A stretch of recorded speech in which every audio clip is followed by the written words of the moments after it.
जय।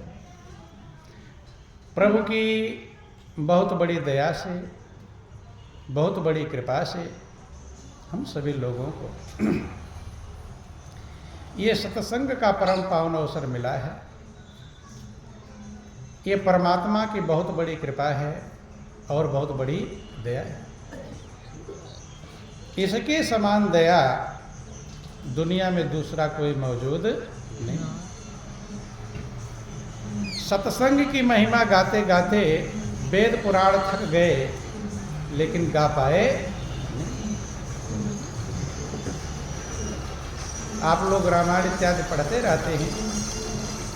वर्णन आया सत्संग जब भी मिलता है बहुत बड़े भाग्य से प्राप्त होता है कि बड़े भाग्य पाइए सत्संगा,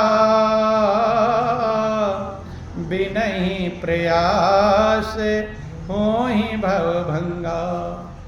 बहुत बड़े भाग्य से सत्संग की प्राप्ति होती है, और अगर सत्संग मिल जाए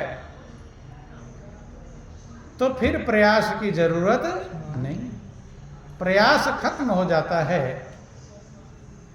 इस भव सागर को, भव माने दुख, दुख को भंग करने के लिए, दुखों का नाश करने के लिए एक ही उपाय है, वो है सत्संग। जिसने मंजिल पाया, आज तक जिसका आप इतिहास पढ़ते हैं, सबने सत्संग के माध्यम से अपना कल्याण किया, उद्धार किया। वर्णन आया रामचरितमानस में कि मति कीरति गति भूति भलाई, जब जेहि जतन जहाँ जेहि पाई। सो जानब सत्संग प्रभाऊ, लोकों वेद न आन उपाऊ। मति का मतलब सुमति। दो प्रकार की मति है, एक कुमति एक सुमति। बंधु, जहां सुमति तहाँ संपत्ति नाना, और जहां कुमति तहाँ विपत्ति निधाना। जिसने भी सुमति पाया है, कीर्ति का मतलब यश पाया है, गति का मतलब उद्धार पाया है, भूति का मतलब ऐश्वर्य, भलाई, कल्याण। जब कभी जहां कहीं जिस जतन से पाया होगा तो किसका प्रभाव समझना चाहिए? सत्संग का प्रभाव समझना चाहिए। दूसरा कोई उपाय ना शास्त्रों वेदों पुराणों में वर्णित है और ना ही लोक में प्रचलित है। दो मत होते हैं, लोक मत और वेद मत। तो लोक मत में भी दूसरा कोई उपाय नहीं है और वेद मत में दूसरा कोई उपाय नहीं है। एक उपाय है मंजिल को पाने का, वो कौन सा है? सत्संग। बंधु, दूसरा कोई उपाय ही नहीं। अब सत्संग कितनी बड़ी कीमती चीज है बंधु। यहां तक वर्णन किया जाता है कि तत्काल इसका फल मिलता है। बीज बोते हैं धरती में, तुरंत फल नहीं मिलता होगा, कुछ समय बाद मिलता है। लेकिन सत्संग का फल तत्काल, कि मज्जन फल पेखिए तत्काला, काक होई पिक बकऊ मराला। सत्संग रूपी गंगा में डुबकी लगाने का फल तत्काल मिलता है। अर्थात ऐसा नहीं कि आज बीज बोए और 10 दिन बाद फल मिलेगा या 10 साल बाद फल मिलेगा। ऐसा मज्जन फल पेखिए तत्काला, तत्काल उसका फल मिलता है। काक हो ही पिक बकऊ मरा। जो कौवे हैं, कौवे के स्वभाव वाले कोयल के स्वभाव को प्राप्त करने, और बगुले के स्वभाव वाले हंस के स्वभाव को प्राप्त करने। महापुरुष जानते हैं कि संसार में शंकाएं मौजूद हैं। क्या मौजूद हैं? शंकाएं। हर बात पर मनुष्य शंका ही करता है बंधु। इसलिए तुलसीदास ने आगे लिख दिया कि ये मेरी बात सुनकर कोई आश्चर्य मत करना कि कौवे कोयल बन जाते हैं और बगुले हंस बन जाते, कि सुनिया चरज करे जन कोई सतसंगति महिमा नहीं गोई। वाल्मीकि नारद घट जोनी निज निज मुखनी कही निज होनी। ये बात सुनकर कोई आश्चर्य ना करे, सत्संग की महिमा छिपी नहीं है। वाल्मीकि नारद हुए, घट जोनी अगस्त जी को कहा जाता है, अगस्त जी हुए। उन्होंने अपनी होनी का अभिप्राय है जो उनके जीवन में गुजरा, प्रैक्टिकल जो उन्होंने अपने अनुभव को प्राप्त किया, अपने अपने मुख से वर्णन किया।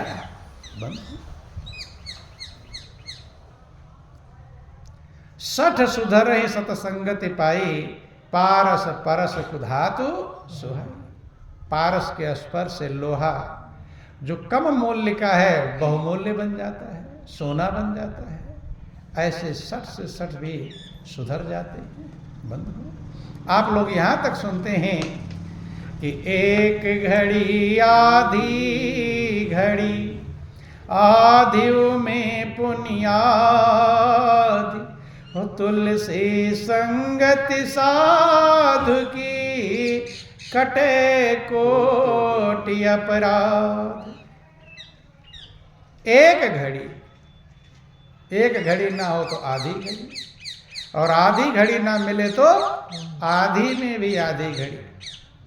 बंधु, कितने अपराध काटता है? करोड़ों अपराध काट देता है। कितने अपराध? करोड़ों। दरस परस मज्जन अरुपाना, कटे पाप का वेद पुराना। पाप कट। बंधु, जहां महापुरुष कहते एक घड़ी आधी में भी आधी घड़ी, तो अपने दिल से पूछिए कि आपको कितनी घड़ी सत्संग मिला होगा? एक घड़ी से कम मिला होगा कि ज्यादा? कितना मिला है? एक घड़ी से ज्यादा ही मिला। कई कई घंटे सत्संग सुनते रहते हैं। अगर आधी में भी आधी घड़ी में करोड़ों अपराध कट जाते हैं तो कितने अपराध कट गए होंगे? तो हृदय को एकदम निर्मल हो जाना चाहिए था। क्या हो जाना चाहिए? निर्मल। लेकिन जब प्रैक्टिकल में देखते हैं तो तब निर्मल हो पाता नहीं। तेरा मेरी उनकी उनकी। बंधु, एक सत्संग कुछ सुनाएगा तो दूसरा उसकी काट सोचेगा। क्या सोचेगा? तलवार तैयार करेगा। क्या तैयार करेगा? तलवार पैनी करेगा कि मैं कौन सी ऐसी बात ढूंढूं कि इसकी बात डाउन हो जाए और मेरी बात ऊंची हो जाए। ध्यान यहां पर रहा। तलवार को पैनी करने पर ध्यान रहता है।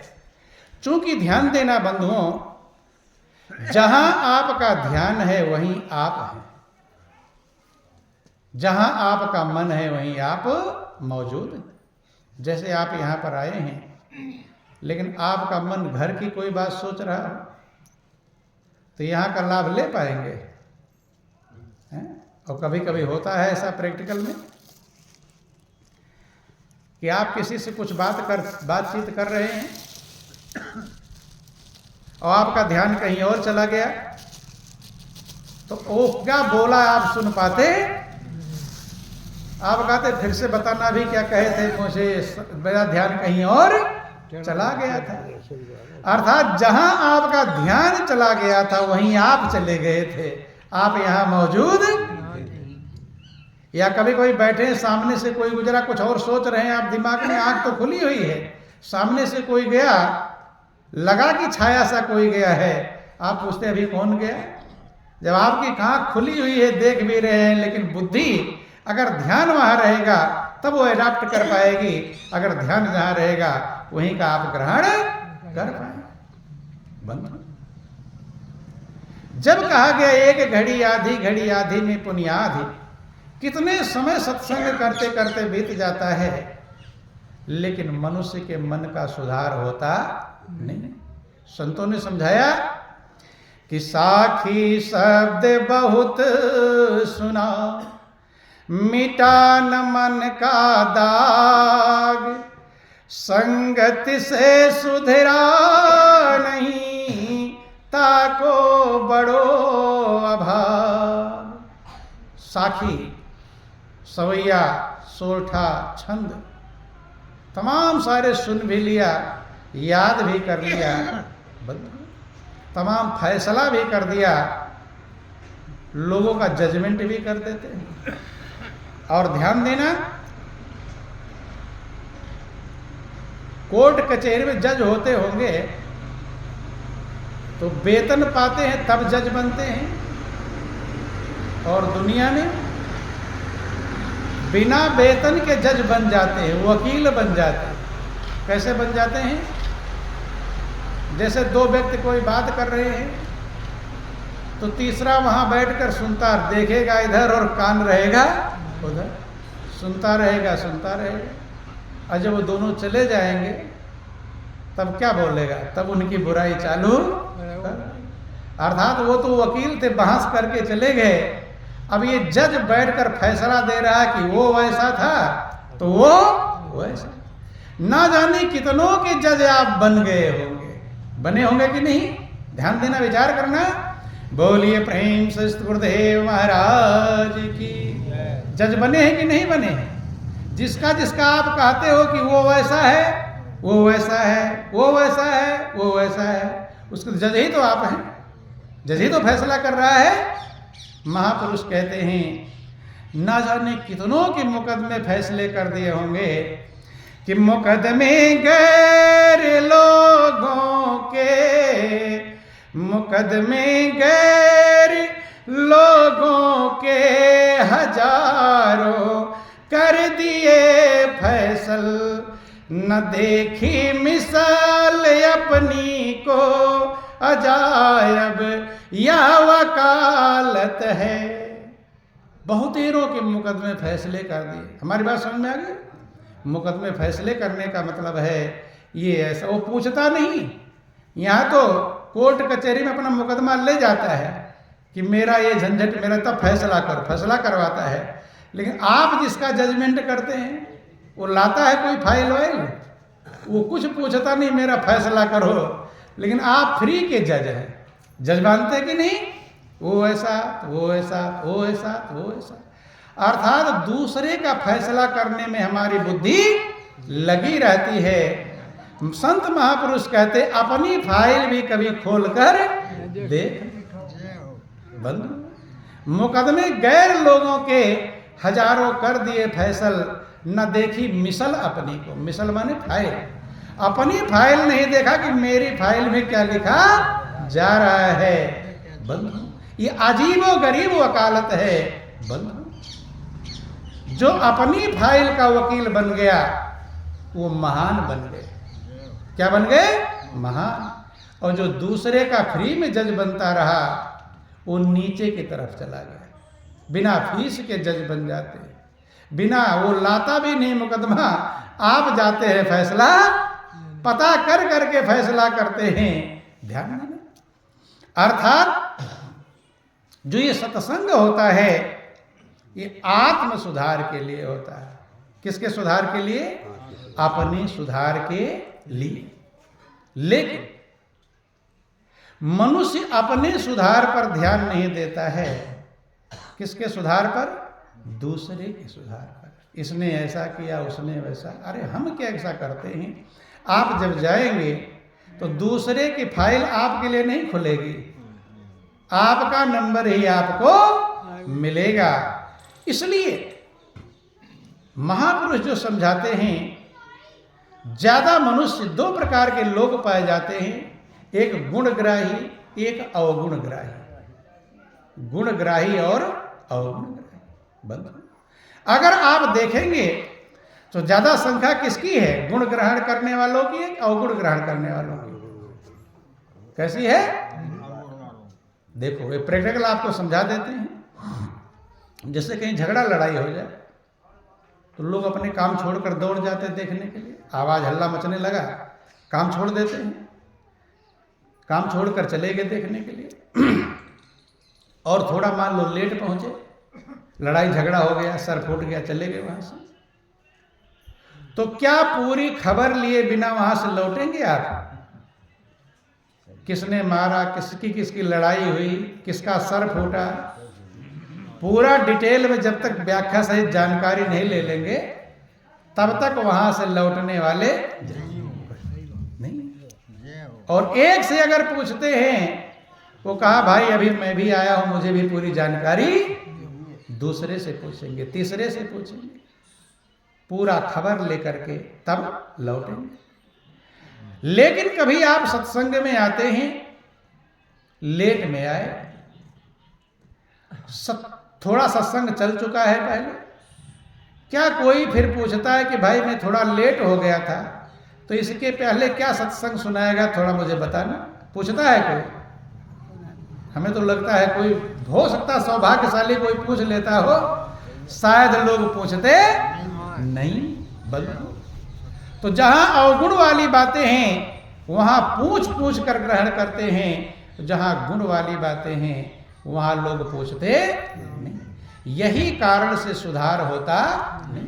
आपके रामचरितमानस में लिखा गया कि भलो भलाई पहला है, लहै नीचाई नीच, सुधा सराहिए अमरता, गरल सराहिए मीच। भलाई कौन लेता है? जो भला होता है। बुराई वो लेता है जो बुरा होता है। तो अगर आपको भलाई लेने की इच्छा है तो पहले क्या बनना पड़ेगा? भला बनना पड़ेगा, तब भलाई ले पाएंगे। अर्थात जैसा आपके अंदर गुण रहेगा वैसा ही आप ले लेंगे। भगवान भी पृथ्वी पर आए तो भगवान में से भी लोग गुण नहीं ले पाए, अवगुण भी लेने वाले थे कि नहीं थे? जो जैसा था वो ऐसा ही ले लेता। तो कभी कहानी सुनते हैं आप, युधिष्ठिर और दुर्योधन को भेजा गया, युधिष्ठिर से कहा गया कि तुम्हारे सबसे बुरा आदमी तुम्हारी नजर में जो हो उसे ढूंढ कर ले, और दुर्योधन से कहा गया तुम्हारी नजर सबसे अच्छा जो आदमी हो उसे ले। बंद। दोनों खाली हाथ आए, अर्थात युधिष्ठिर को कोई बुरा नजर और दुर्योधन को कोई अच्छा नजर नहीं। अर्थात जैसा हमारा चश्मा है वैसा ये संसार दिखाई पड़ता है बंधुओं। इसलिए संत महापुरुषों ने और कुछ बदलने के लिए नहीं कहा, सूरज को बदल दो नहीं कहा, धरती को बदलने के लिए नहीं कहा, पेड़ पौधे बदलने के लिए नहीं कहा, एक को कहा और वह है मन को बदलने। किसको बदलने के लिए? मन को बदलने। मन अगर बदल जाए तो बुराई में से अच्छाई ग्रहण कर ले, और मन अगर सही नहीं है तो भगवान भी आ जाएंगे सामने तो उनमें भी कोई बुराई ढूंढ लेगा। इसलिए सभी महापुरुषों ने मन को सही करने के लिए कहा। किसको सही करने के लिए? देखो आप लोग सुनते रहते हैं सब में वही एक ही प्रभु है, दूसरे दूसरे तो नहीं है। कितने प्रभु हैं? एक। कि श्री राम मैं सब जग जानी, ओ करो प्रणाम जोरी जुग पानी। ये तुलसीदास का फैसला है। तुलसीदास लिखते हैं कि मेरे प्रभु ही सबके अंदर मौजूद है। बंधु, अगर एक लाइन किसी को समझ में आ जाए, गाना नहीं और रटना नहीं और समझाना नहीं, अपनी समझ में आ जाए, श्री राम मैं सब जग जानी, कि मेरे प्रभु ही सबके अंदर मौजूद है, तो किसी से ईर्ष्या द्वेष करेगा? करेगा? प्रभु, जिस प्रभु की आप भक्ति करते हो वही प्रभु तो सबके अंदर मौजूद हैं। जिस भगवान की आप भक्ति करते हैं, या ऐसा है कि आप दूसरे भगवान की भक्ति करते सबके अंदर दूसरा भगवान है, ऐसा तो नहीं है। वही प्रभु सबके अंदर है। जब सबके अंदर है, एक बात ध्यान देना, एक बात समझ में आ जाए कि सबके अंदर वही प्रभु हैं। देखो यही बात भगवान कृष्ण ने भी कहा गीता में, ब्राह्मण गैया स्वान में देखे मेरा रूप। हे अर्जुन, ब्राह्मण में, गाय में, चांडाल में, कुत्ते में मेरा ही रूप देख। यही बात भगवान शंकर ने कहा कि हरि व्यापक सर्वत्र समाना, प्रेम ते प्रगट हो ही मैं जाना। यही बात कबीर ने कहा कि कस्तूरी कुंडल बसे मृग ढूंढे बन माही, ऐसे घट घट राम है दुनिया जाने ना। जिन महापुरुषों ने जीवन की गहराई को समझा, आध्यात्म की गहराई में अपने आप को उतारा, उन्होंने ये समझा कि जैसे मृग के नाभि में कस्तूरी होती है, ऐसे सबके हृदय में प्रभु विराजमान है।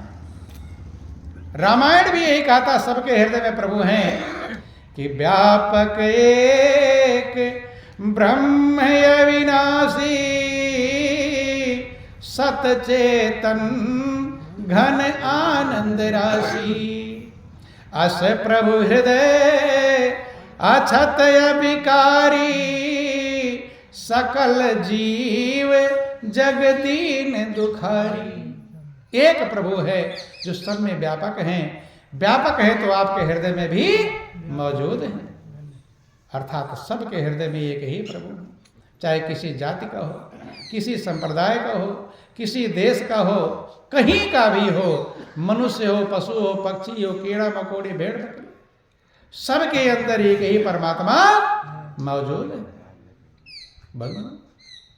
अगर सब शास्त्र ग्रंथ जो आप पढ़ते हैं सब वही कहते हैं, लेकिन क्या आपके गले के नीचे बात उतरती है कि वही प्रभु सबके अंदर है?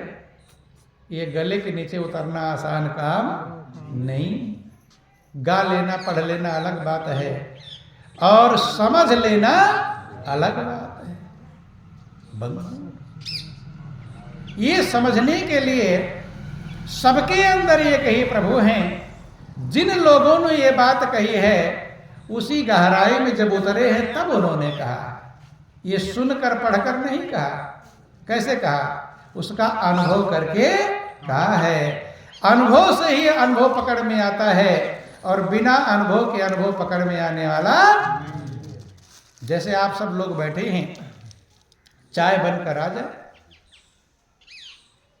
अब आपके सामने सबके चाय आ गई, लेकिन क्या देखकर जान जाएंगे इसमें मीठा सही है कि नहीं? देखकर जान पाएंगे? कब जानेंगे? जब उसका टेस्ट, अनुभव, इसी को अनुभव कहते हैं। अनुभव गम्य जही गावै संता, परमात्मा अनुभव गम्य। जब अपनी चाय को पी लेंगे और आपको पता चल जाएगा कि इसमें चीनी नहीं डली है, पीकर तो पता चला।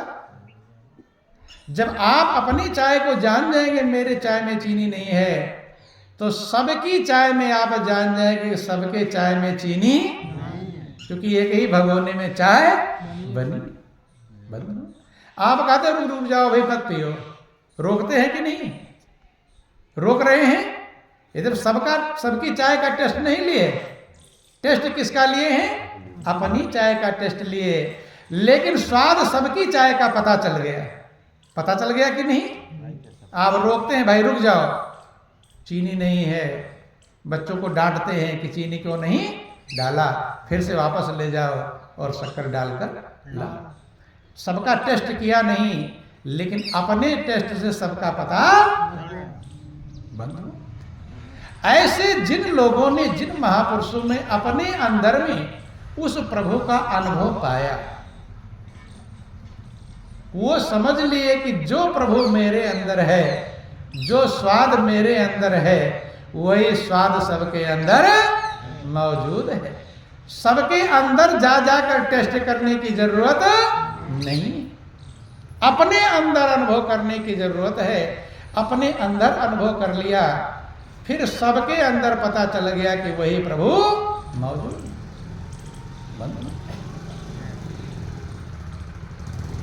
कबीर ने क्यों लिखा, ऐसे घट घट राम है। अपने ही घट में तो अनुभव किया था, लेकिन सब घट का लिख दिया बंद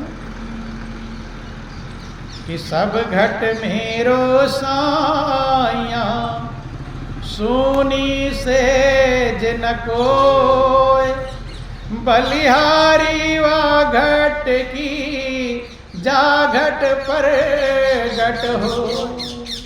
मेरा साइया, मेरा प्रियतम, मेरा मालिक, मेरा इष्ट देव परमात्मा सब घट में मौजूद है, कोई भी घट सोना नहीं। बोलिए प्रेम से गुरुदेव महाराज की, बोलो वृंदावन बिहार। दंडोत महाराज, दंडोत महाराज, दंडोत। बोलिए प्रेम से गुरुदेव महाराज की, कि सब घट मेरो साया सोनी से जिन कोय, बलिहारी वा घट की जा घट पर घट हो। मेरा साईं, मेरा मालिक, मेरा प्रियतम सबके हृदय में मौजूद। अपने अंदर अनुभव किया, सबके अंदर अनुभव कर। तभी तुलसीदास लिख दिया, श्री राम में सब जग जानी और करो प्रणाम जोरि जुग। इसीलिए सब एक दूसरे को आप प्रणाम करते हैं। आपके अंदर जो मालिक बैठा हुआ है उसको सभी लोग प्रणाम करते हैं। जब ऐसा भाव समझ में आ जाता है कि निज प्रभु में देखें जगत कैसन करें, प्रभु में सारे संसार को देखते हैं, तो धीरे धीरे जो हमारे ये विकार हैं ये क्या होने लगते हैं, कम होने लगते हैं। क्या होने लगते हैं? कम होने लगते हैं। जब अनुभव में आने लगता है, पता चलने लगता है, जब आपका इष्ट देव आपके अंदर में प्रसारित होता रहता है, अनुभव कराता रहता है, तो धीरे धीरे। बोलिए प्रेम से श्री गुरुदेव महाराज की जय। बोलो वृंदावन बिहारी लाल की जय। तब धीरे धीरे हमारे हृदय की कलियां खिलने लगती हैं। देखो, एक फूल होता है, जड़ कहते हैं। फूल जब खुद खिल जाता है तो ना जाने कितने को खुशी प्रदान कर देता है। जो एक जगह रहता है, जड़ पौधा है, एक जगह खिला हुआ है, जब वो अपनी कलियों को खिला लेता है तो उसे भंवरों को निमंत्रण देने की जरूरत नहीं, तितलियों को निमंत्रण देने की जरूरत नहीं है। उसकी पराग का जो सुगंध फैलता है, भंवरे अपने आप आने लगते हैं, तितलियां अपने आप आने लगती हैं। ना जाने फूल ने कितनों को सजाया होगा। खुद नहीं सज पाते तो किससे सजाते हैं? फूलों से सजाते हैं।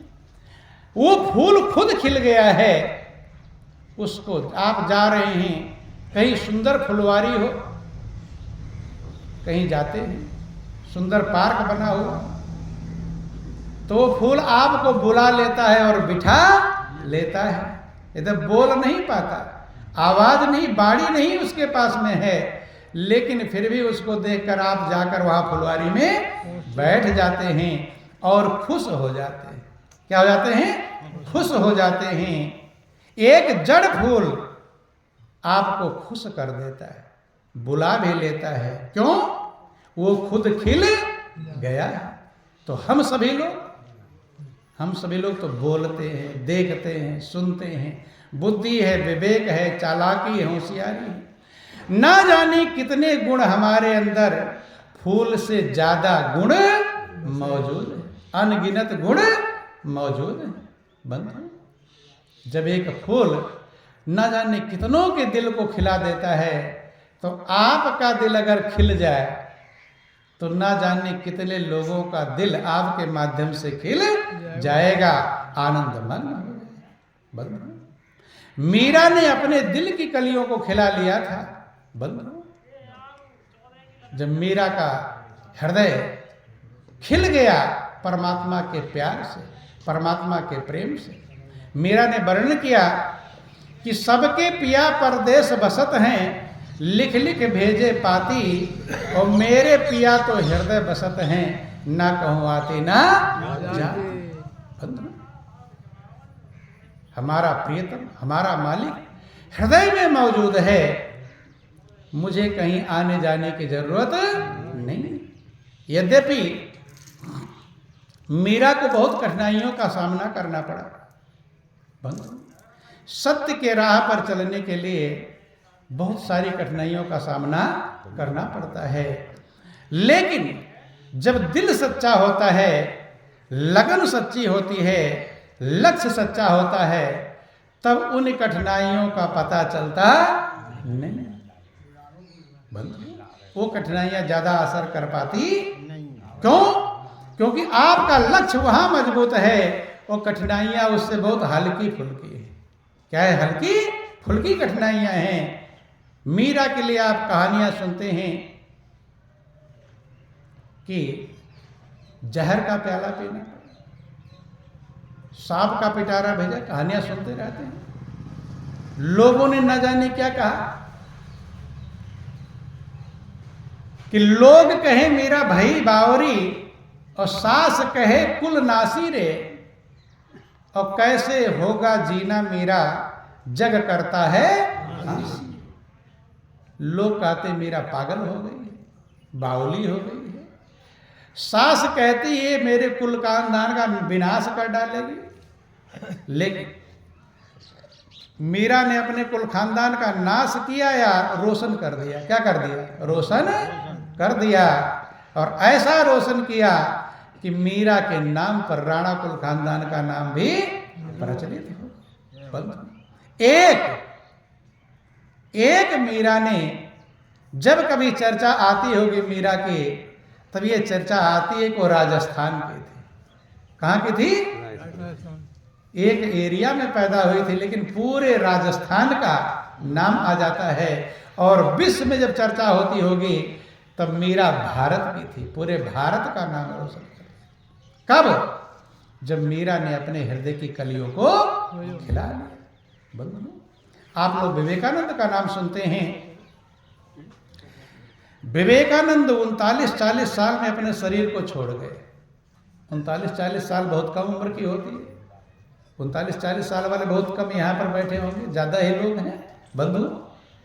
लेकिन जो विवेकानंद 39 साल की उम्र में अपने शरीर को छोड़ गए, अब गौर करना, विचार करना, पूरे विश्व में भारत का नाम उन्होंने रोशन कर दिया। आप लोग कहानियां सुनते हैं कि विश्व धर्म सम्मेलन में अमेरिका के शिकागो शहर में विश्व का धर्म सम्मेलन हो रहा था। वहां उन्हें जल्दी अपनी बात रखने का मौका भी नहीं मिल पा रहा। बड़े मुश्किल से कैसे कैसे करके जो भी मौका मिला। अब जब उन्होंने अपनी बात रखा, बंधु, यूरोप, इंग्लैंड, तमाम सारे देशों को इतना प्रभावित हुए कि बहुत सारे क्षेत्रों में उन्हें ले गए विवेकानंद।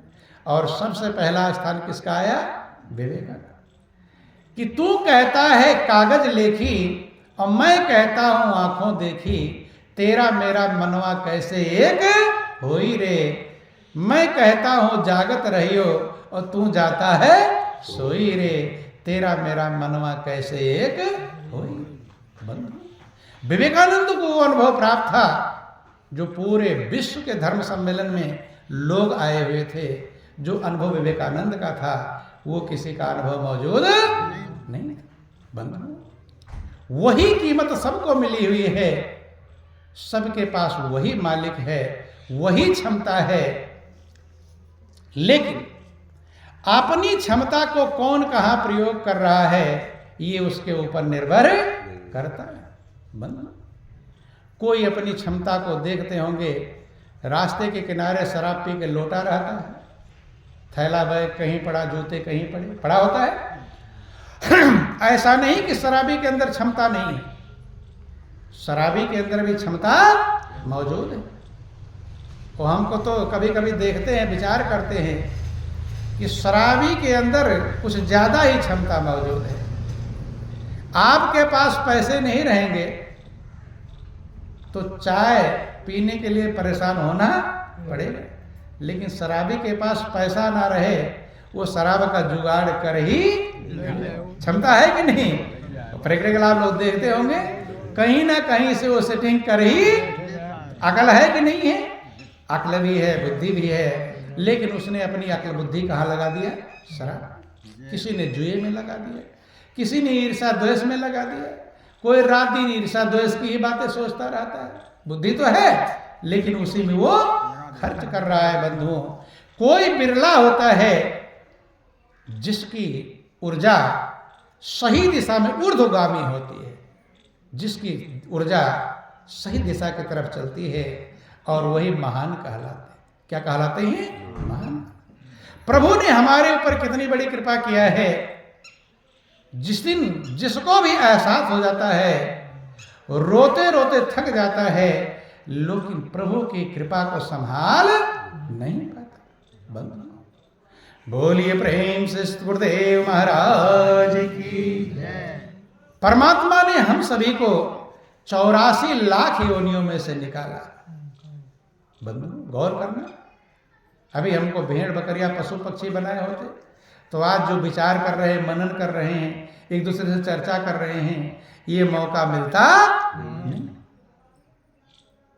कि आकर 4 लाख 84 योनि भ्रमत यह जीव अविनाशी, फिरत सदा माया कर प्रेरा, काल कर्म स्वभाव गुण घेरा, कबहुक करी करुणा नर देही, देतई सबिन हेतु सनेही, नरतन भव आरिधि कौ बेरो, सन्मुख मरुत अनुग्रह मेरो, करण धार सतगुरु दृढ़ नावा, दुर्लभ साज सुलभ करि पावा, जो न तरह भव सागरहि, नर समाज यस पाय, सुकृत निंदक मंदमति,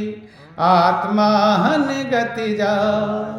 बंधु, ये भगवान राम जिनकी हम पूजा करते हैं, वो सारे अयोध्यावासियों को समझाते हुए कहते हैं, बंधु सही में पूजा है कि उनकी बात हम मान ले।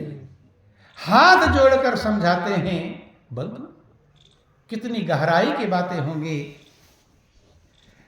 कहते हैं कि 84 लाख योनियों में भटकने के बाद कभी प्रभु करुणा करते हैं, जिस जीव के ऊपर उसे मनुष्य का सुंदर चोला प्रदान करते हैं।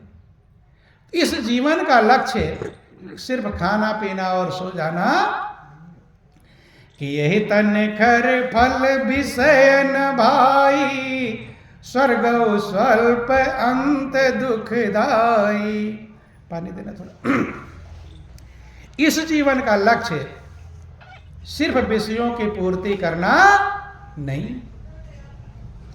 संसार के भोगों को कौन कहे? भगवान राम कहते हैं, अगर आपको स्वर्ग का भोग भी मिल जाए तो वो भी थोड़ा है।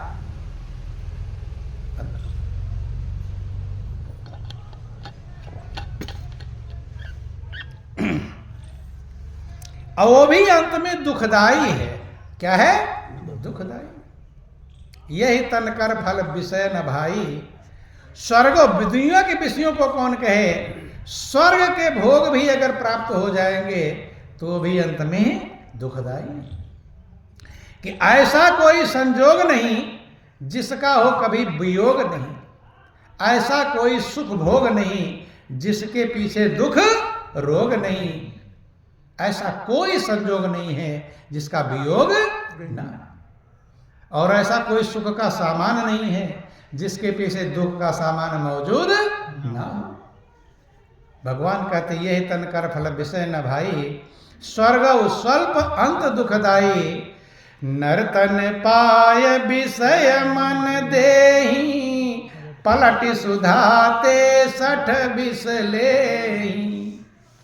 मनुष्य का जीवन पाया, सिर्फ खाने पीने कमाने सो जाने में, इतने में अपने जीवन को लगा दिया, तो ऐसे समझ लो कि अमृत तो पाया था, अमृत को पलट दिया और विष कि ताहि कबहु भले काई न कोई, गुंजा ग्राह्य परस मनि खोई।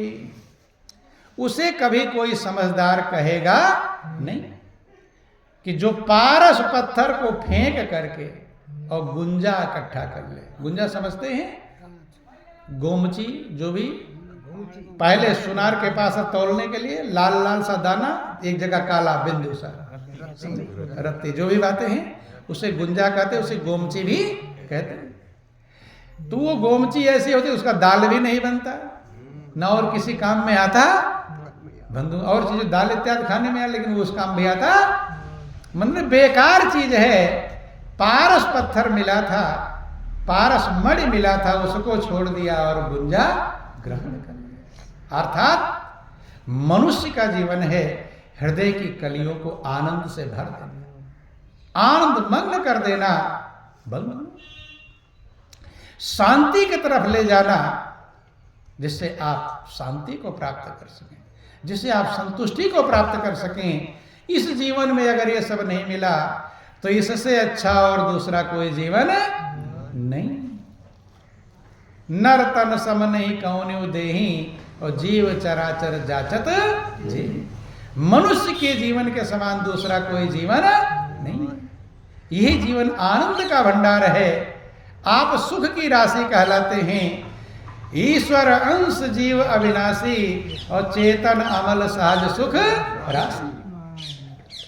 बंधुओं, वो सुख की राशि है, लेकिन है तो सुख की राशि, लेकिन बन क्या गया? दुख की राशि। बंधु, अगर रामायण में लिखा गया आप सुख की राशि हैं तो हैं ही, इसमें कोई संदेह नहीं। दुख की राशि क्यों बन गए? कि सो माया बस भयो गोसाई, बंध्यो कीर मर कट की नाई। जो जीव सुख की राशि था वो माया के बस में हो। किसके बस में हो गया? माया। जैसे आप कितने बड़े होशियार हो, पढ़े लिखे हो, विद्वान हो, सब कुछ हो, लेकिन आपको आतंकवादी पकड़ कर लेकर चले जाए, चालाक होशियार सब हैं, तो आतंकवादी पकड़ कर लेकर चले जाए, बात नहीं कहीं ले जाकर, तो आप होशियार तो थे, लेकिन आप खुश होंगे कि बेचैन? क्या होंगे? बेचैन ही होंगे। बंधन में बंध गए। जब बंधन में बंध गए तो आप बेचैन ही। जो सुख की राशि जीव था वो माया के बस में हो। किसके बस में हो गया? बंधो कीर मरकट की नाई। कैसे बंध गया? कीर का मतलब तोता और मरकट का मतलब बंदर। पहले तोते को फंसाने वाले लोग क्या करते थे? एक चरखी नुमा यंत्र बनाते थे, उसको ललनी कहते थे। क्या कहते थे? ललनी। कहीं कबीर ललनी के सोना तो ही कवन जकड़ो, तुझे किसी ने जकड़ा नहीं। बंधु, उस पर खाने का कोई सामान लगा दिया, तोता जैसे बैठा तो वो चरखी थी, वजन पड़ा, चरखी घूम गई, और घूम गई तो नीचे लटक गया। गिरू ना इसलिए पकड़ रखा है, लेकिन समझा क्या कि शायद मैं पकड़ा गया, और फंदा आकर उसे अपनी झोली में रखा। बंधु, यही हाल बंदर के लिए। पतले मुंह वाला कोई बर्तन गाड़ दिया जमीन में, उसमें चने उन्हें खाने का सामान भर दिया। इतना मुंह पतला है, हाथ तो चला जाए लेकिन मुट्ठी भर जाए तो निकले नहीं। और जब बंदर ने उसमें हाथ डाला, पूरी मुट्ठी भर गई चने से, अब खींच रहा, पूरी ताकत लगाया, नहीं निकला तो समझ गया कि मैं पकड़ा, लेकिन पकड़ा गया नहीं। माया का मतलब, माँ का मतलब नहीं, या माने जो है नहीं, लेकिन काम कैसे कर रही है, होने वाला कर रही है। एक प्रकार से माया को भ्रम भी कहते हैं। जैसे कहीं अंधकार में टेढ़ी मेढ़ी रस्सी पड़ी हो और आपको सांप लगे, उछल जाएंगे एकदम डर कर। कभी कभी किसी उछल, डर जाते हैं कि नहीं डर जाते? है तो रस्सी, लेकिन वो उछल गए। पसीने भी आ सकते हैं, आ जाते हैं कि नहीं आते? हाँ। और ये भ्रम जब तक खत्म नहीं होगा तब तक आपका भय खत्म नहीं। बता दे, कहानी आपको समझा दें। बोलो वृंदावन बिहारी लाल की जय, बोलिए प्रेम से गुरुदेव